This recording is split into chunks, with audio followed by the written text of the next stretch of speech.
Good evening and welcome to Flat Earth United Kingdom. Joining me this evening is Martin Leetsky. How are you doing, Martin? Hey Nathan, Happy New Year.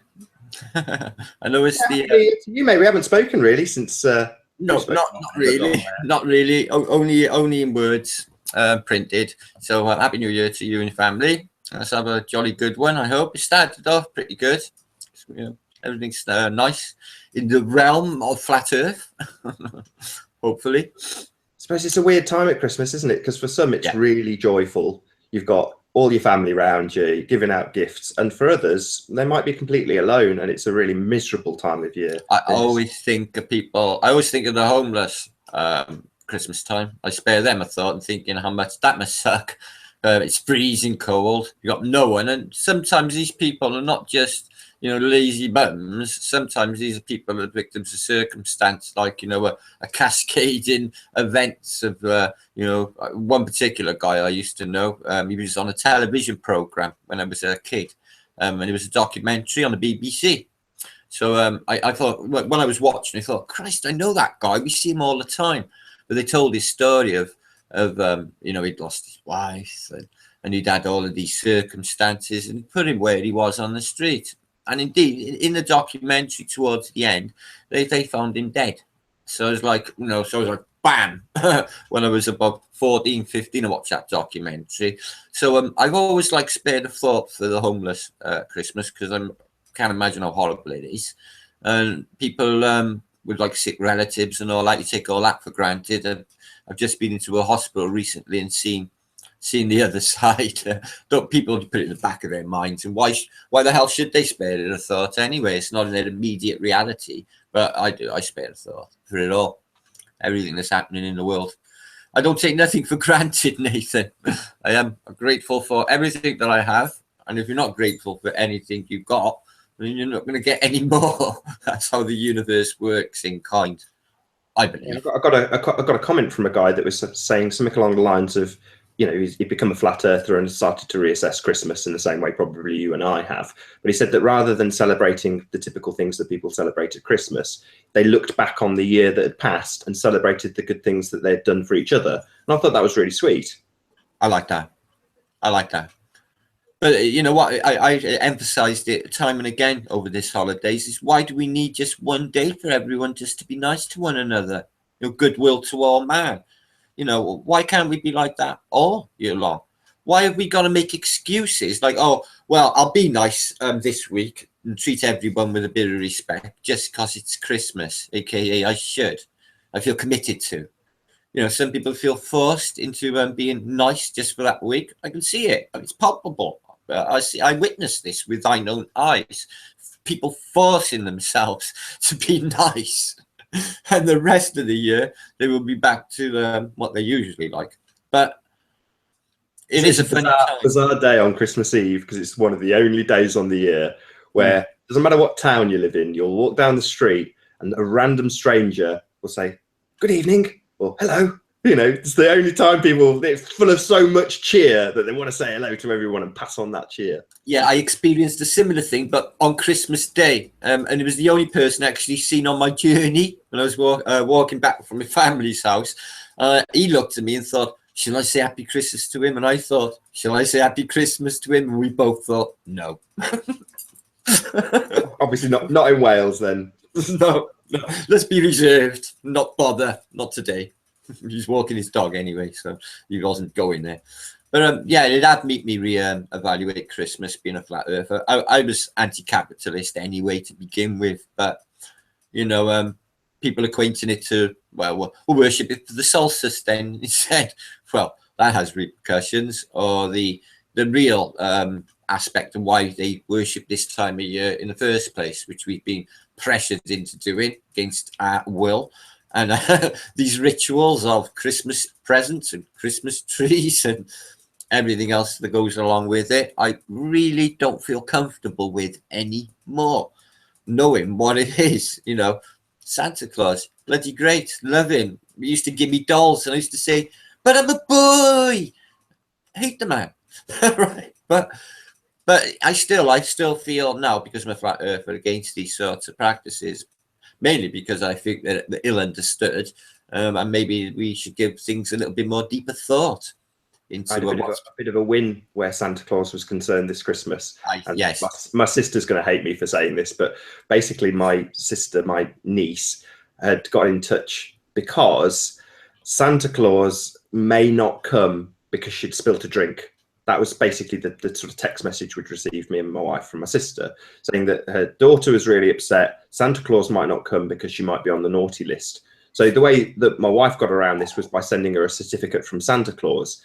And in amidst that, she's like, this is nonsense. I never want to be in this position where I'm having to tell compounded lies to justify the fact that Santa might not come. It's just nuts. But that was enough to convince my wife, yeah, I think we'll probably just tell her the truth about, Christmas in general. Maybe tell her, what St. Nicholas was, or, give her an idea of the history. Nice. But in a not just say Santa Claus is real, he's coming down the chimney. Not that we've got one. No, but my mother never did that. We didn't play Let's Pretend that Father Christmas existed. We didn't. That was not something we ever went with. We just knew from the very beginning that was a load of hogwash. So I never had no problem there. Well, I've got no issue with the way you've just phrased it. So saying we'll pretend that Santa Claus exists, that I can deal with. To say to your kid, let's pretend that Santa's going to come on Christmas Day, that's fine. Because then kids are really good at fantasy. You're going to do Tooth Fairy? Will you do Tooth Fairy? Because I had Tooth Fairy. My sister had Tooth Fairy. I knew that a fairy weren't going to come and give me that 50p or a pound under my pillow, but I certainly expected it there in the morning. So I bet you do the same, Nathan. It's just these practices that we do. Yeah, I don't know. Maybe not. I don't know. I don't want to ever be in that position where my kid comes to me and says, "You mean you lied?"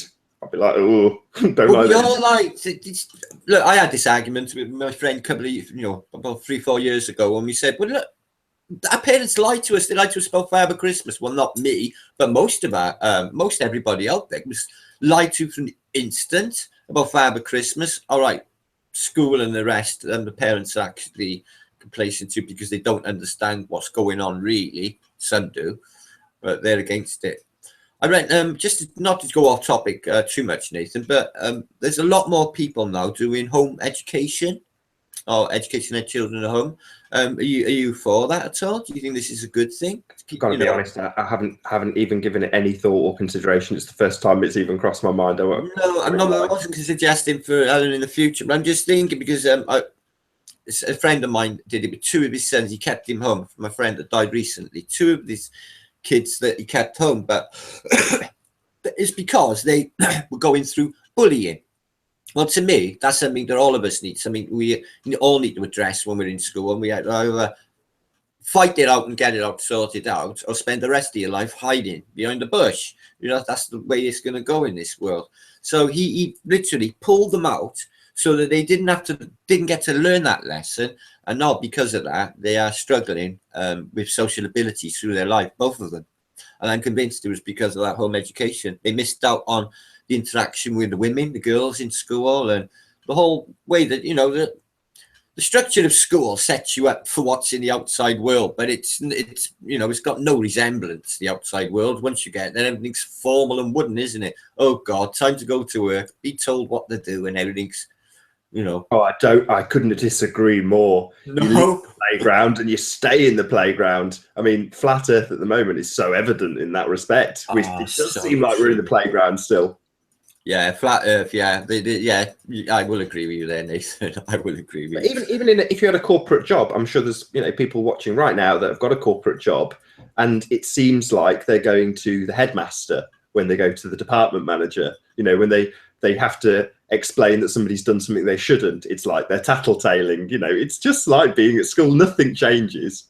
No, it is. You're bang on. It's exactly that. It's that school mentality. But I wasn't like that myself. I didn't even go to high school much, and I only done 4 years of the 5. Last year, I was forbidden to step on the school property, or they would ring the police. So I wasn't allowed to go there. And I went there for my leaving certificate, and they laughed at me. We weren't even year 2 leave. Okay. But you needed the leaving certificate to go to the careers office in order to get a job. But they weren't willing to play that. So But Do you remember that little dance with the careers office? Oh, yeah, I wonder what wonderful job they'll have in store for me. I'm so excited. She said, "What do you want to do?" I said, "Well, oh my God, you're not going to believe what I said to NASA. I did to the one. I said I want to work for NASA. I said to the one lady, can't believe that. And look how much I've changed now. Oh God, I said that. I'd like to work for NASA. Even now, I'd love to do that now. You know, if somebody said to me now, how many times have you heard somebody say, well, we're never going to get the opportunity to go down and just look at it all? Well, I remember when the Lynx Apollo thing came out. Remember Lynx? It's probably called Axe in America. Yeah. But they did like a program where you could go up. And I was all for it. I bust a gut to try and get onto that program. I'd have loved to have gone up to space. Awesome. Even though we now know space isn't what they tell us, would you not still want to really go up and have a proper good look? I would. Okay, you know when they say Picard went up that high, do you think it was even possible or conceivable that his eyes could see that distance, to see the entire disc curved up at the edges? You know, I'm trying to think of what, you know, with the height he got, would he have been able to visually see all of that below him? I don't know. And wouldn't he have took photographic evidence? So does that exist out there somewhere? Well, also, wouldn't there be a boundary line, what in the heliocentric system they call the terminator line? There is definitely a separation between light and dark. It even looks like it's tailing off, you know, as we watch multiple sunsets, as we all do. You know, there's definitely a dividing line. I've caught it myself, you know, I filmed it myself, and I'm sure you've shown me footage out at sea where it's much more obvious when they literally turn the camera around. One side of the footage is daytime, one side of the footage is nighttime. Well, were you to rise up and look across that, you'd still see that quote unquote terminator line. So beyond that, you'd just see darkness. So presumably not. Yeah, got me thinking. Oh, sorry, yeah, Nathan. I was just thinking about these moon projections throughout the week. I've had so many sent to me. One guy, Jason Sherwood, guy called Jan, who lived in Norway. Guy in Colorado, Vincent Corrado. That's 3 different people. I had a few more. Sent me images of their moons all the same night, all across the plane. So, and me, I sent you one. Yeah, and you sent me one. So that's 5. Okay. So the relative position of Venus and the moon was the same all over the plane, more or less. But the crescent was different. It was say 7 o'clock to 1 o'clock position. Yeah. It was a smiley face 8 o'clock to 4 o'clock position in Norway, and which is only not that far east of us. Not even 1,000 miles east, 800 miles east of us, to central Norway, northeast. I just don't understand why there would even be a difference that close to us. So I can't work that out. I'm trying to get my head around it, but I don't know if it'd be significant to the flat Earth model whatsoever. But I've given it some thought to why people are seeing different projections. Obviously, perspective. I'm over here on this part of the plane, and I'm looking up, so I should see. But no, not that close. Not that close. He's well within our longitude line. He's the next one over. That doesn't make no sense to me personally. But we thought that I actually witnessed the 3rd body last night, guys. Right, which I thought was Mars, but it lacked the red hue, or sometimes that bluey hue that I see. And I took a photograph of it. I looked down to check it, looked up, and it disappeared. And this 3rd luminary was seen by many people last night. You've seen it yourself, but you've seen something else because it disappeared, Nathan. Yeah, it's about bizarre occurrence. I mean, I know we had the alignment on was it the 2nd of January? And then last night, you know, just strange things. And it's because, I mean, I've said this many times, I'm always looking at the sky, I have done for many years. This is no different for me. So nothing that I'm seeing comes as a particular shock. Whereas to many, since coming to flat Earth, suddenly they're transfixed with the sky. You know, they just can't stop looking at it. And you get some weird comments like, this was linked to Mandela effects. I can't remember who it was that said this, but it was like, you know what, the stars, they actually twinkle. They didn't used to do that. And you think, oh, crock of crap, you know, you just never looked before. You know, now you actually started twinkle, looking. little star. Well, that's what they added on to the end of the statement. They were like, I know there's that, you know, I know there's Beethoven and Twinkle Twinkle, but, you know, I'm sure they didn't actually twinkle before. Yeah, they did. You just didn't look. Like with a lot of things, you know, most people don't pay that much attention. Movie titles is one thing. Looking up in the sky, for me, it was always absolutely amazing. And it's no different now. You know, I'm glad more people are looking up because it is amazing. You've only got to tilt your head at night time and you go, wow, this is awesome. I do. I find it so fascinating. I went out earlier with the night visions, but there wasn't much to see. But, you know, Nathan, all these years that I spent at sea, the electric just went on and off there. The lights went on and off. All the things I've seen, I've seen the Northern Lights and many, many things. But I tell you one thing that I haven't caught is a sundog. Now, have you seen one? Oh, I've seen a sundog. Where did you catch that? I think it was Russia. I can't remember. Because I think can't remember exactly where. To create the effect for it. But that gets me thinking, sundogs, because I've been looking into that. I've been looking into the reasons that they could be. And it's very domey to me. I keep thinking, I never actually used to be a domey, you know, Nathan. But the more I think about it, the more it actually makes sense. It would be like a sort of terrarium. And, you know, you would get water vapor, which are clouds. And you would get these things like the way we experience. It would be perfect on a massive scale. Maybe it'd just be loads of terrariums all lined up or something. Yeah, it's just the term dome. It makes me think of a downturned edge that reaches the ground, and I just don't like that idea. You know, if you've got all your different density gradients, which we're always demonstrating when we're trying to debunk gravity.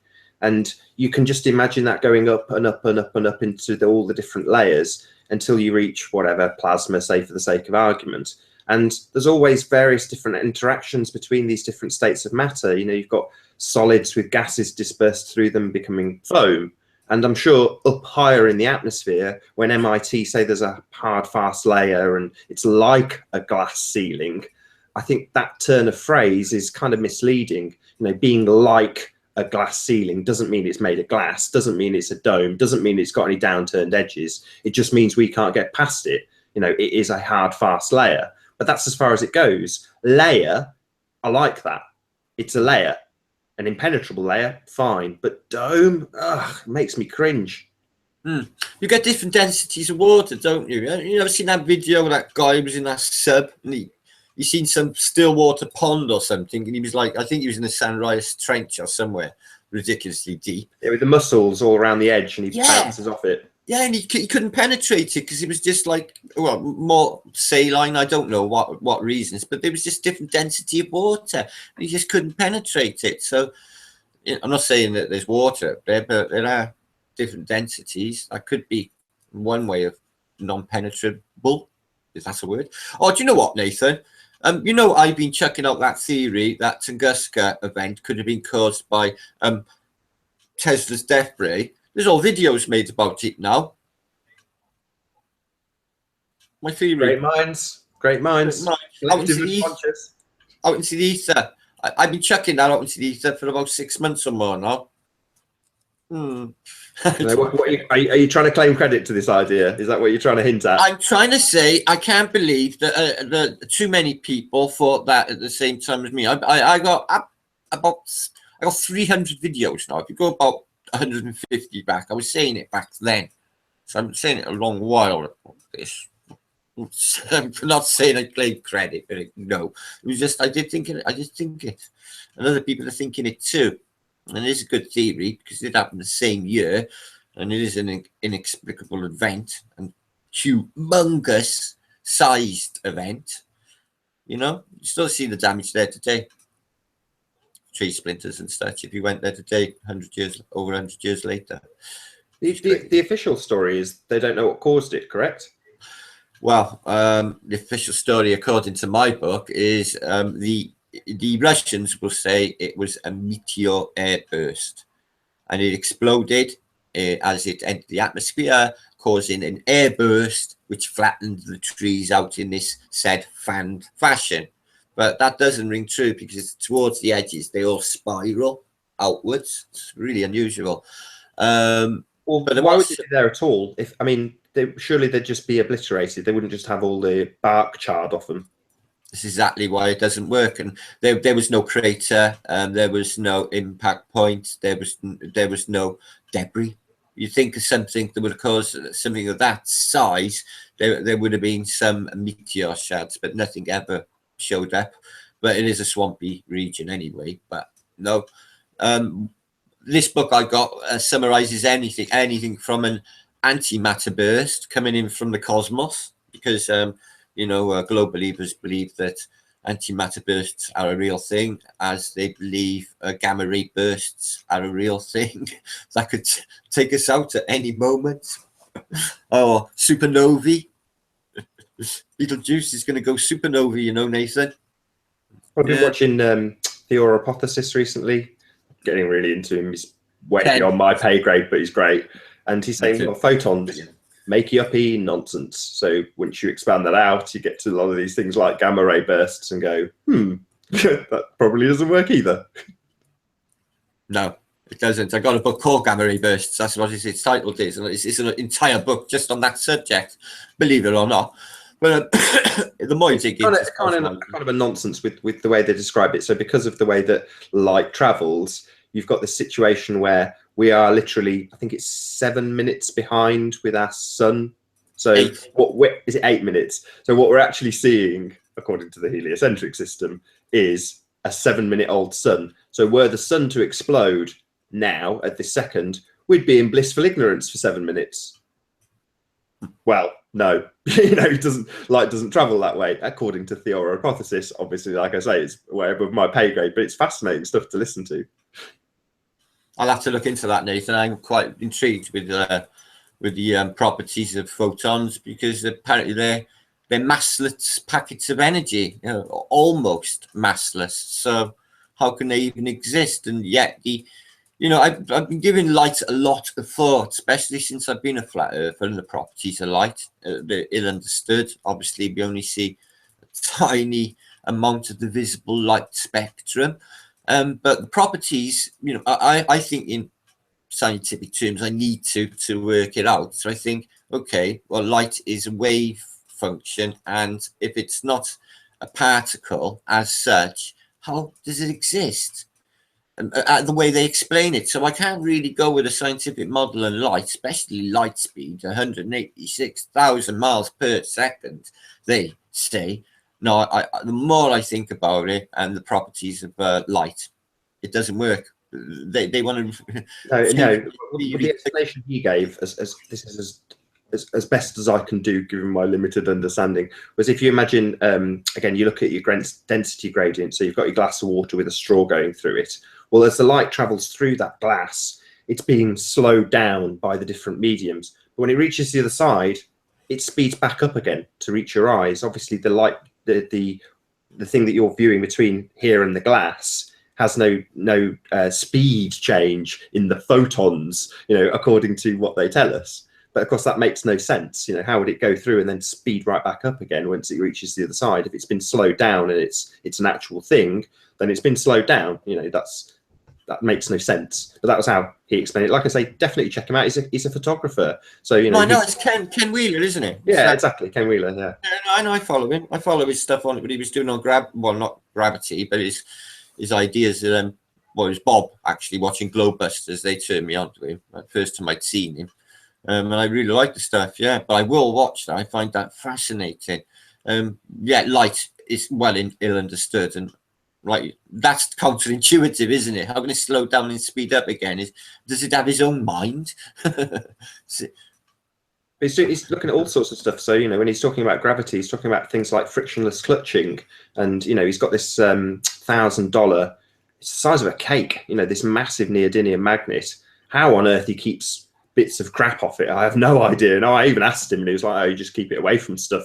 I was like, "Here, as soon as it got through the door, just be covered in stuff. Just a bit of crap would be attracted to it." But on his video, it's pristine. It's perfectly clean, and he's got it on this this wooden box with a towel over it.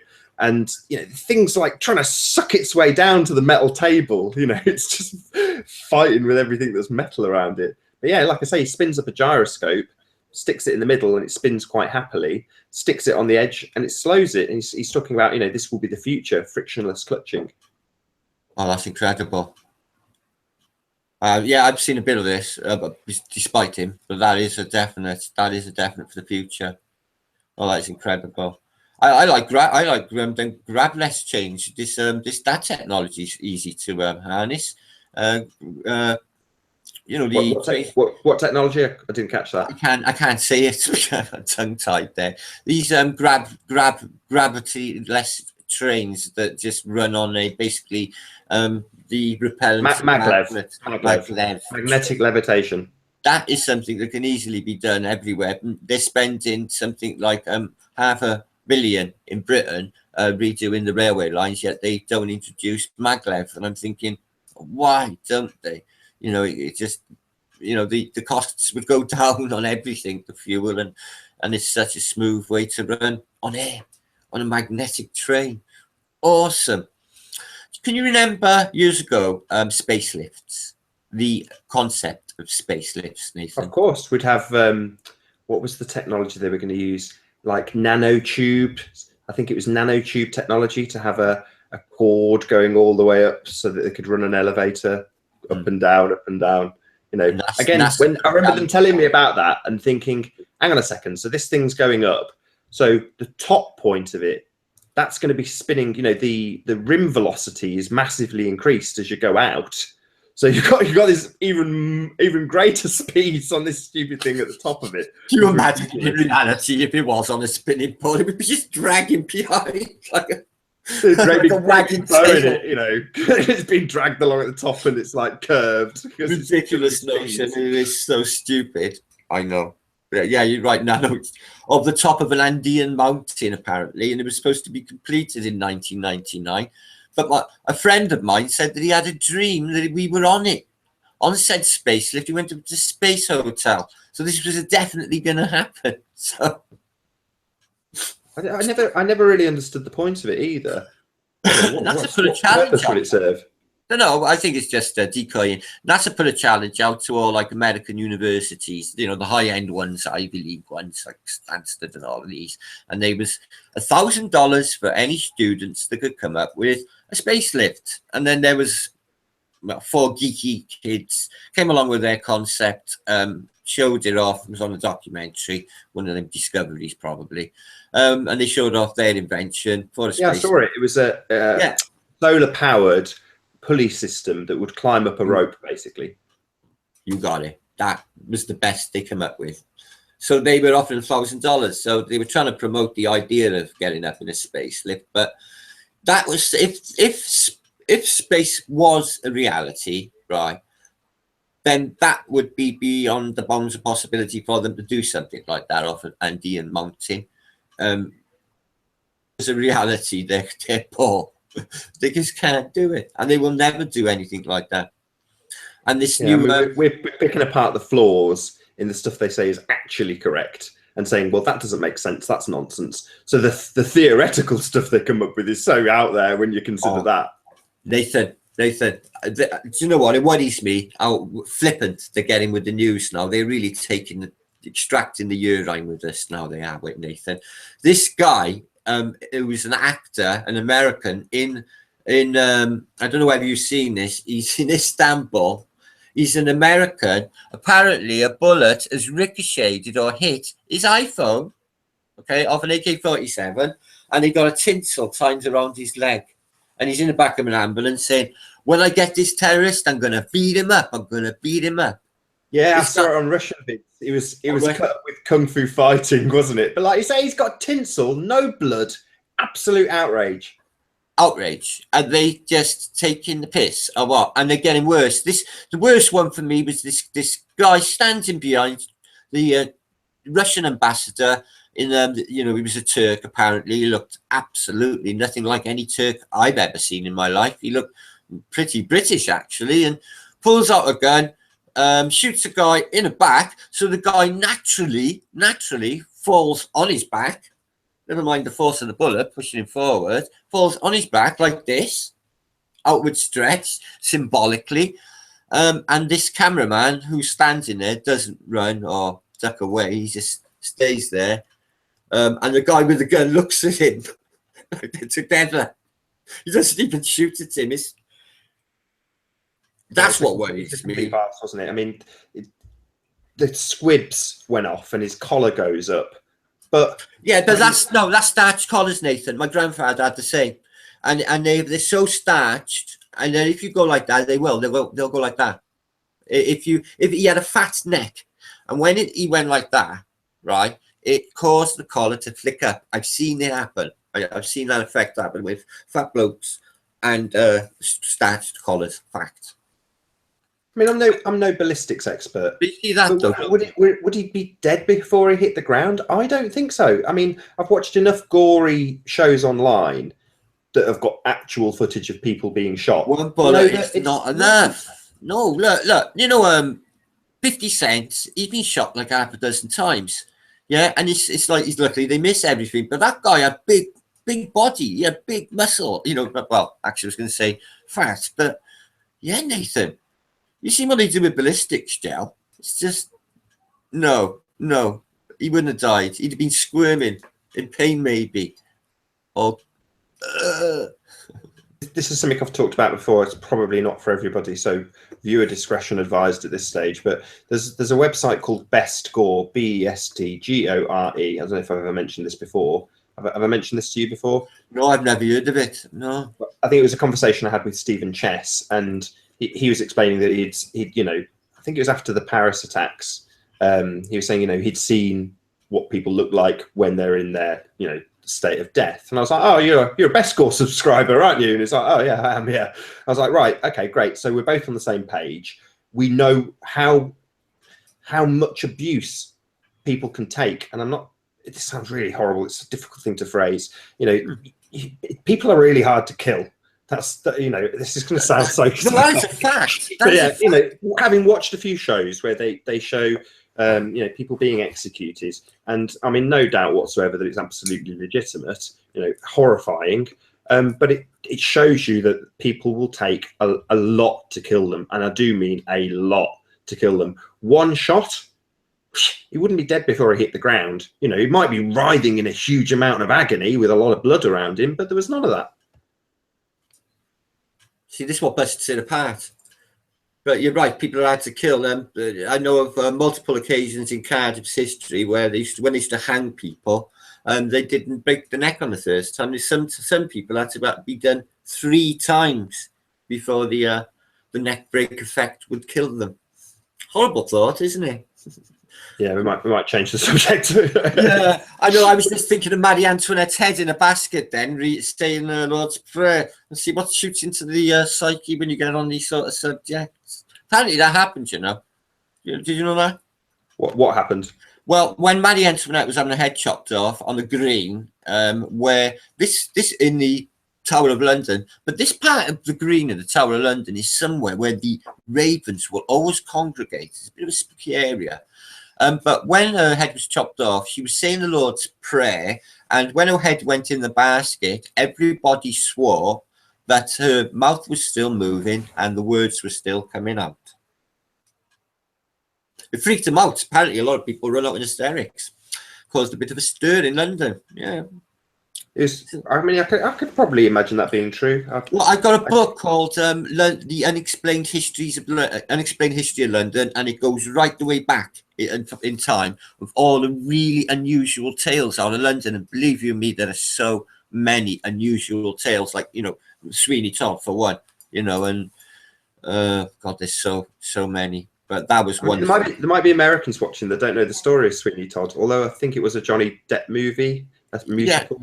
Yeah, but that's like loosely based on the reality of what he was doing. But yeah, he give us a quick recap then. Give us a recap. He was the barber in the old days. He was a multi-tasker. He did a lot of stuff. But the barber of Fleet Street is a really famous street in London where all the newspapers are. But if you go to the end of Fleet Street, there's St Paul's Cathedral. So it's really symbolic, sort of famous place.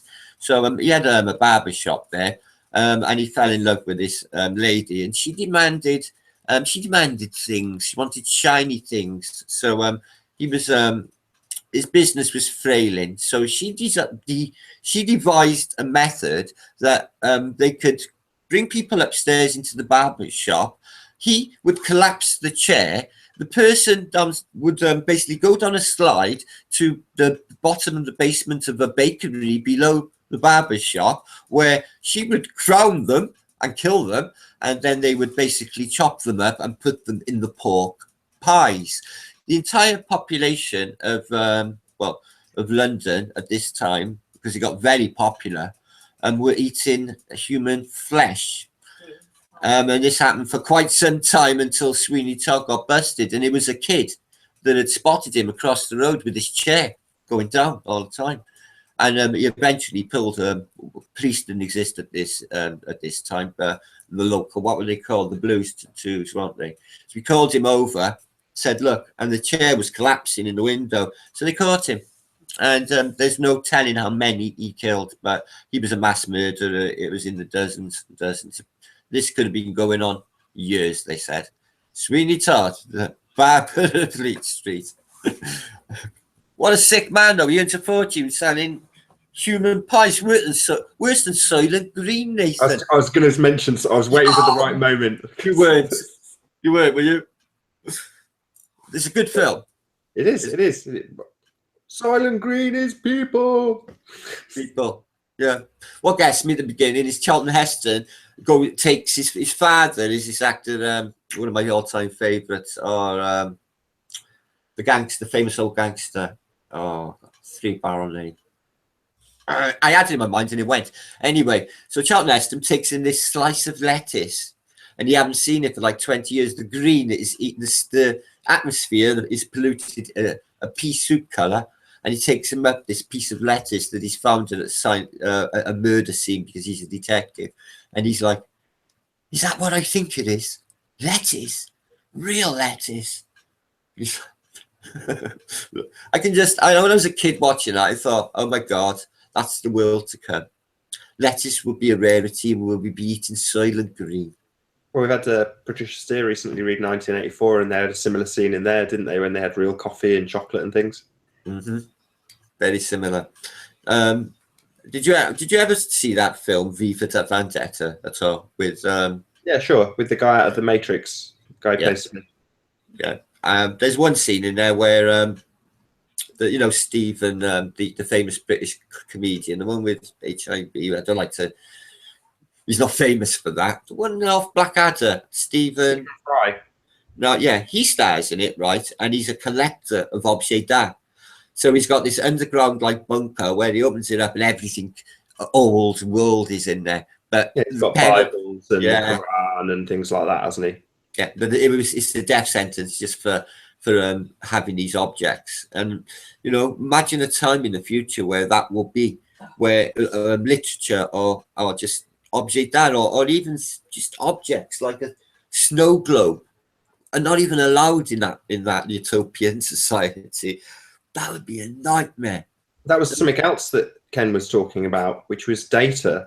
So if your only reference, and we've got this coming our way, in fact, it's come our way with the cloud. So if all of your data isn't in your possession, then it's liable to be manipulated. There's a likelihood that someone can alter it, change it, delete it completely. Whereas if you physically have the data, if you have a book, and it doesn't matter if it's ripped to a CD-ROM, you've got that in your possession. I mean, I've always been like this with movies. It's not like reference libraries that Ken's got, but with movies, I've always been of the opinion I want it. I don't want to steal it from some downloadable site.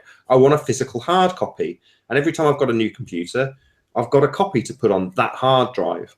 I don't have to faff and fiddle and transfer it across because I've got it. It's mine. I've got a copy of it. It doesn't mean I own the license. It doesn't mean I can use it in my, my videos, the music or the footage, but I've got my copy, and that means forever that material. That's why when things like the Mandela effect come along, I go, well, no, I can easily reference what I've got, and I have done plenty of times. I've watched these movies, and yet you get people who will watch something once at the movie theatre, buy the DVD, stick it on a shelf, and never ever look at it. Me, I didn't have a TV license for quite some time. All I watched was movies. So I didn't watch a disc once.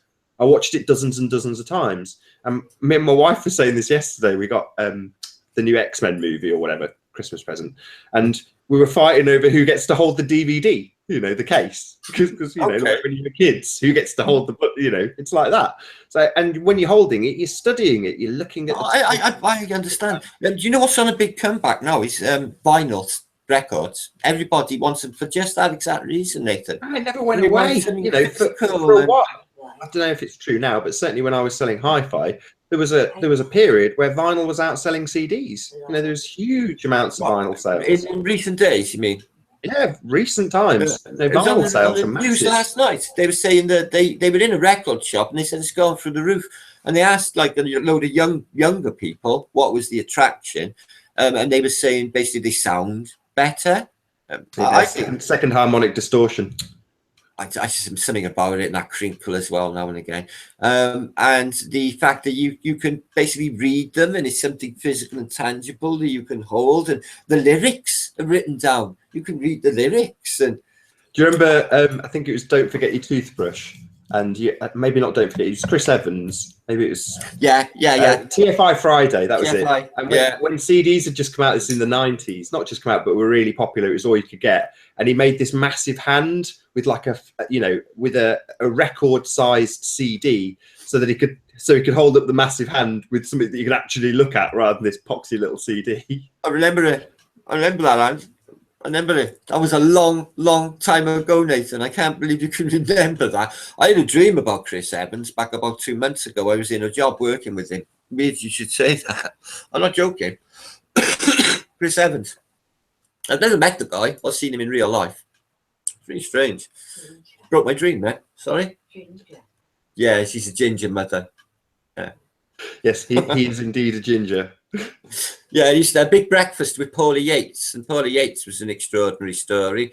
She was a victim of the music industry and died mysteriously. She was as did her ex-husband at the time, which was Michael Hutchins from In Excess, which were a really awesome band for what they did do. I used to like their music. Wasn't he an asphyxie wank death? It was an asphyxie wank death, whatever that was, because I only first ever heard about it when they said about it then. But apparently they were both opium addicts, so it was coupled with, I suppose, drug addiction, and he had some sort of rope tied around his neck and his feet behind him, and if he pulled his feet back, he would strangle himself whilst beating off. Yes, and died doing it. So I don't know why he would do that if he had a girlfriend called Paula Yates. I found that really, really weird. And I remember Paula Yates went on Have I Got News for You once, obviously while she was still alive, and she called Ian Hislop the sperm of the devil. And Ian Hislop's response was, even your insults emanate from the genitals. But Ian Hislop, he is insipid. I just find him so patronizing.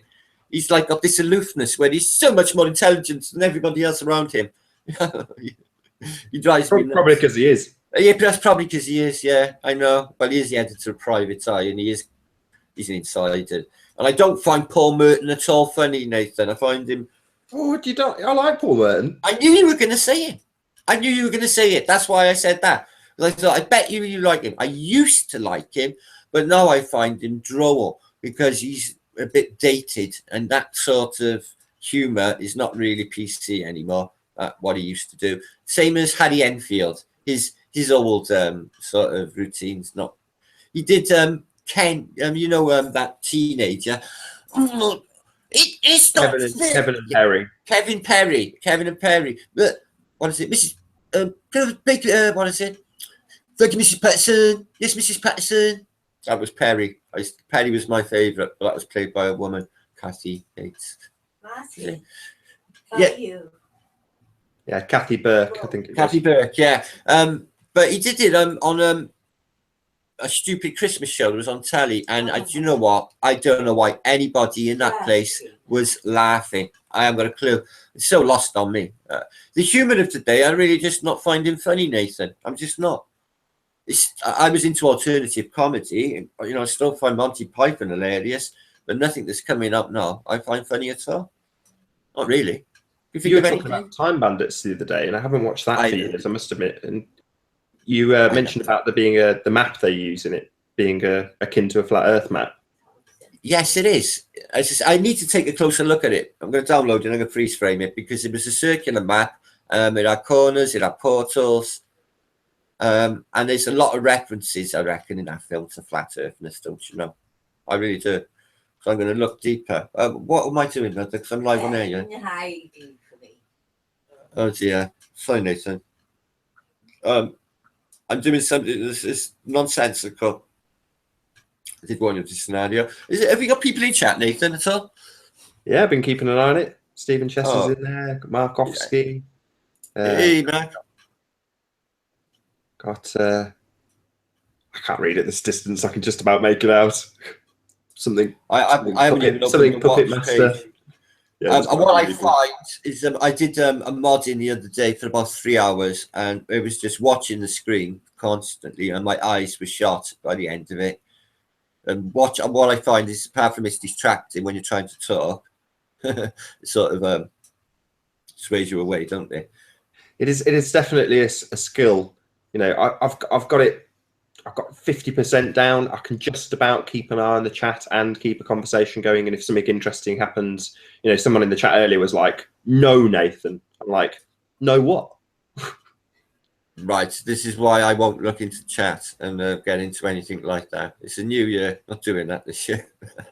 But it's an interesting conversation, actually. I'm glad we've come on to this. I didn't think we'd cover this, but the chat.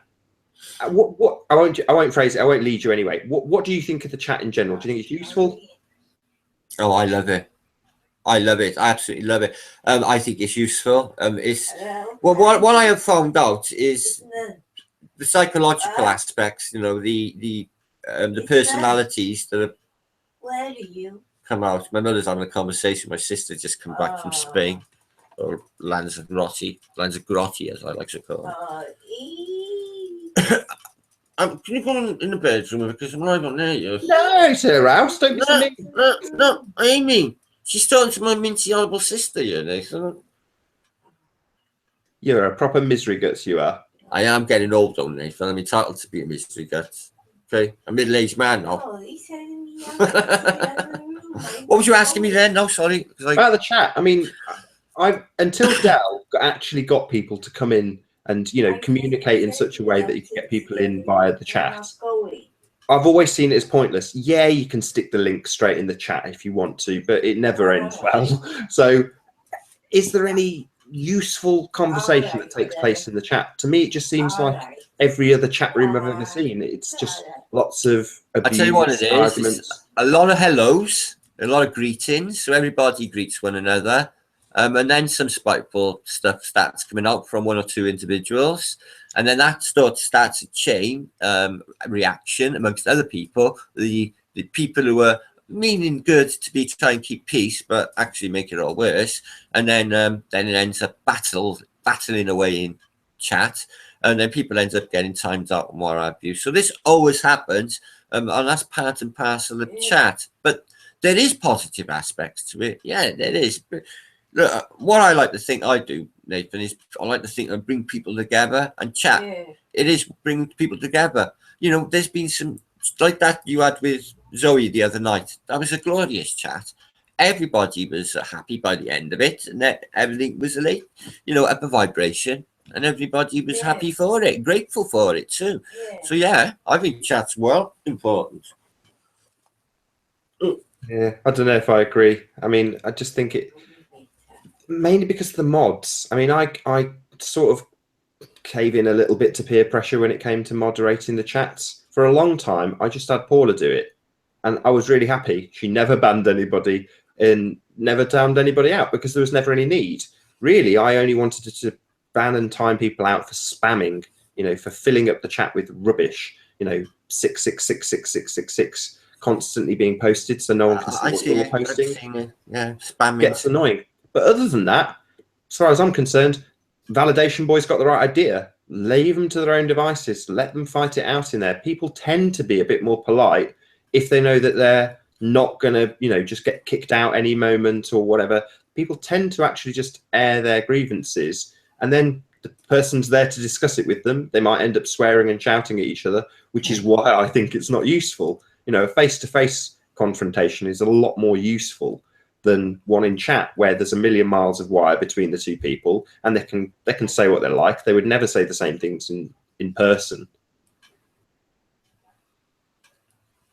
A good point, but I did conceive about last month of doing a vlog and turning the chat off, and then I thought, just before I went live, I thought, no, I don't think I could bear it.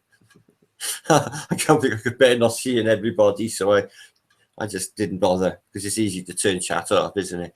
I mean, I'm only saying from a practical point of view. Don't get me wrong. I love the chat too. I like the chat. I will spend a lot of time in places like Poncho, Peach, and Strong, and whatever it's called now. But those sorts of sites, there isn't. Sometimes it's completely dead air, and there's only the chat to interact with, and that is nice. You do actually get to interact with people and do a bit of socializing.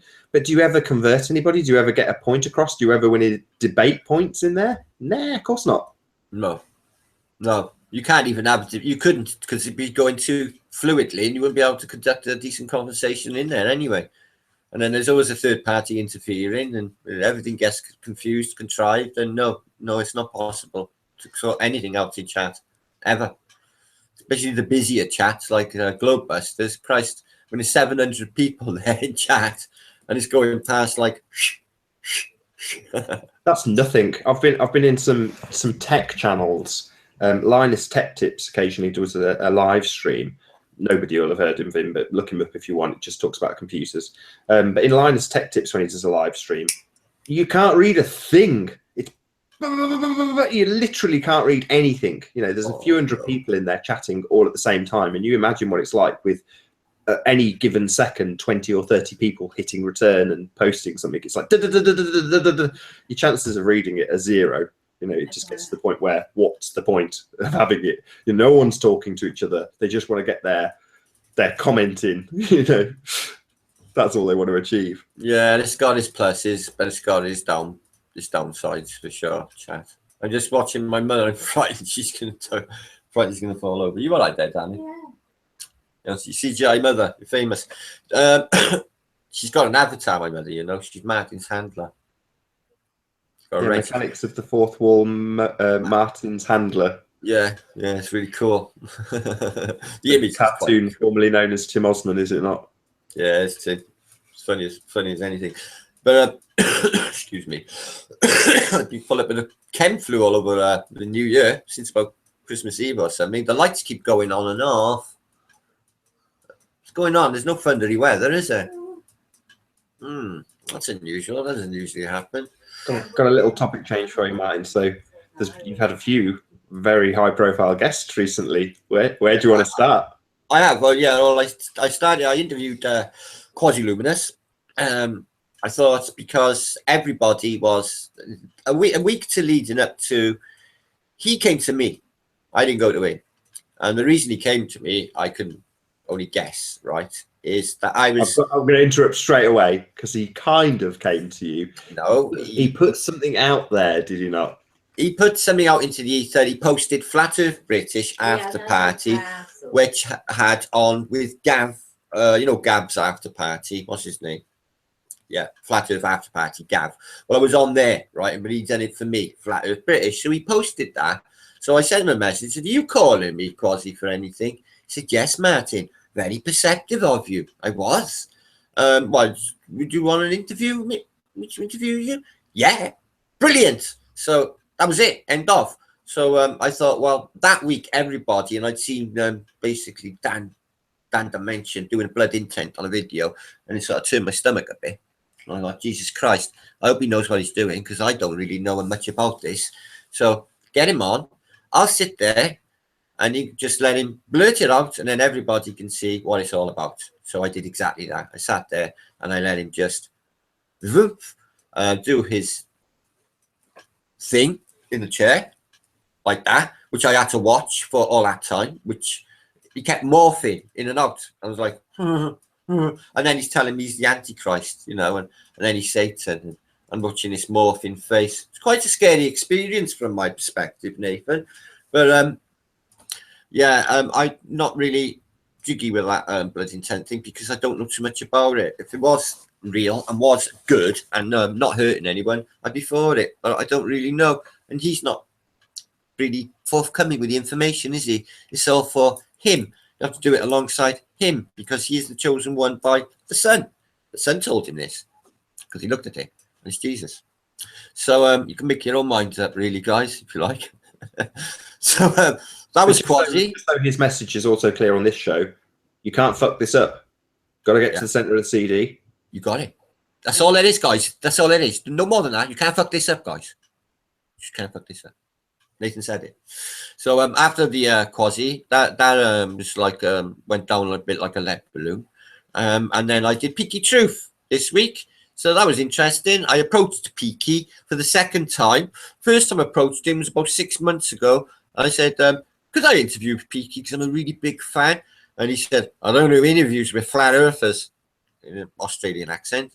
Oh, like, fair enough. And then I watched a video of his last week, which I really enjoyed. I thought, I love Peaky. He's such a laugh. I'm going to send him another message. I might be in with a chance this time. No, I've interviewed Quasi. I might be in with a shout. And yeah, he got back and said, no worries. Well, actually, this is how it really went. I sent him a message. I said, it's me, Martin, Flat Earth British. Can I interview you? The last time I asked you, you told me to fuck off. And he sent me a message back. He said, LOL, I never told you to fuck off, Martin. And he said, I didn't do interviews with flat earthers, but I will on this occasion anytime. So it was like, yay. So because I was actually honoured because he doesn't do interviews with flat earthers. Well, I hit him with a little flat earth thing at the end, Nathan. I noticed. I love that. I was cracking up. Upside down on your ball. That's it though, isn't it? I mean, to us it is just a laugh. So as much as you want to accommodate PK's desire not to discuss flat earth, and you did to the most part, he knows all about it. Same token, you kind of want to have a little bit of a dig. You kind of. I asked him beforehand. Am I allowed to? It's so farcical to us. It's so nonsensical. You want to have a laugh. He knows all about it. He's friends with David Weiss. He's been on a show with Patricia. True Stranger Than Lies. He's appeared on there. He's well up on all of the flat earth videos and the score. I know he is, but he can't say that he's a flat earther, even if he was. Well, I'm going to ask a few people in chat because although I knew PK, I wasn't subscribed to him when he went on your show. I'm going to ask the chat a quick question. So just before we round out, anybody in the chat, were you exposed to PK by Martin? So if you've just put a Y or a yes, if you're in the chat and you didn't know about him or hadn't subscribed to him before Martin exposed him, I just want to get an idea. I was wondering of what it achieved in respect of exposing him and his ideas to a new audience, which from his perspective is, maybe he didn't care, maybe he was just doing it as a favour to you or just because he liked you. I have no idea. Did you discuss that with him? Yeah, he got up. He was only 20 minutes out of bed. I sent him Skype and said, when do you want to do this? Because I'd put it off all over Christmas because I'd been feeling ill. And he's like, when he came on Skype, he said, Matt, I'm just having my morning coffee. I feels ill. I came through. I said, well, I don't feel well either. I said, but I got all my people here in chat and they're all really anxious and waiting, I don't want to let them down. So I'll go with it. And he's like, all right, I'll go with it, but I'll give just an hour, Matt. That's all. All right. Yeah. And he just done it for me, basically. He's such a diamond geezer. A really nice guy. Really lovely fella to do that. He wasn't up to it, really, Nathan. And to be able to do that when you're not in the mood. And he asked, would I help him along, if he was, because he was just got up, basically. Who's in the mood to talk when you just get out of bed like that, Nathan? And of course, because you did get a little bit of grief off people, saying, you were talking over him and stuff. And I don't think people appreciated that there was a point before the show that he was like, I can't do this, I'm too ill. And he'd asked you to lead the show for him so that he didn't have to, cough and splutter and struggle through it. So, to all your detractors, Martin, get lost. Yeah, Martin get did a lost really too good long. job. And not only that, it was the other end of the spectrum. So he's just got out of bed, and I was gone 11 o'clock at night at the end of a hard day, holding it together and not feeling too well. So I thought, I don't know, all right. You know, to be able to force myself to think, talk, and he's, to me, he's pretty, to me, he's a high profile guest because he's he's known to millions. Take a look at his videos, 600,000 watched them, and he's really well known in Australia and all over the world. So, for that, I got that in my mind. I don't want to mess this up. This PK Truth, right? To me, someone who I look up to. I love his stuff, and he likes John Lennon, like me. He's a big Beatles fan. So, and all the stuff he's into is the same as the flat earthers, Nathan. Chemtrailing, vaccines, bullshit evolution. He still thinks there's gravity, mind, holding him on that ball upside down, spinning. And ships there under Australian, and they don't fall off. Well, that's why he got you laughing, because you laugh, I laugh, we all laugh. Eventually, PK will laugh about this. Eventually. You'll have to. You'll get it.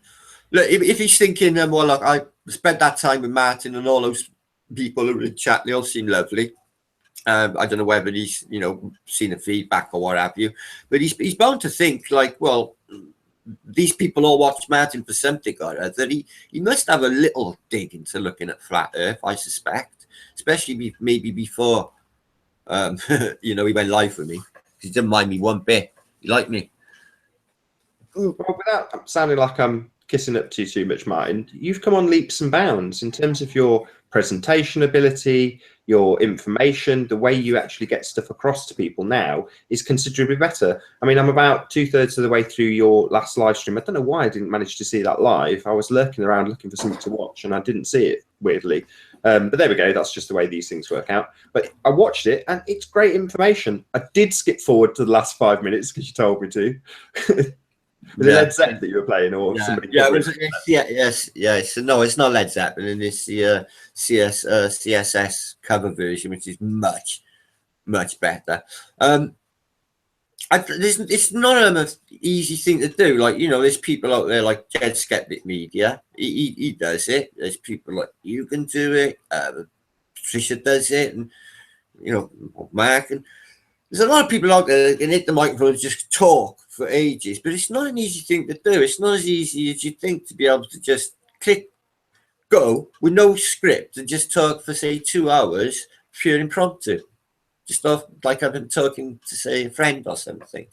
So that's right, Martin. It is difficult to talk without the script. Yeah, you know what I mean. Making it up as I go along off the top of my head. This is what I do. I wing it every single time. Sometimes it don't work, sometimes it do. But yeah, I enjoy it. I think with me, I think spontaneity is always the best. If I plan anything, it always goes wrong. But with spontaneity, it seems to go right. It's the way of the universe. In my Krishna beliefs, spontaneity is to be practiced regularly. So out of the spirit of the moment things, just get up in the middle of your room and start having a dance when you want to have a dance.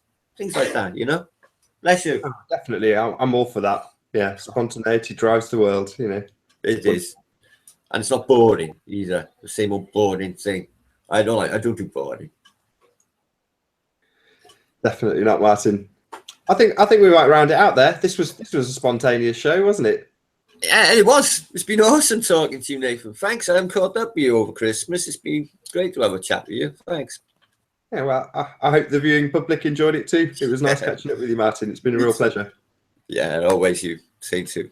God bless you, Nathan. God bless. I'll say a big thank you to everyone at home who's been watching us live. So thank you very much for joining us. Thank you again, Martin Liedtke. I've been Nathan Oakley. I'll see you all in the next video.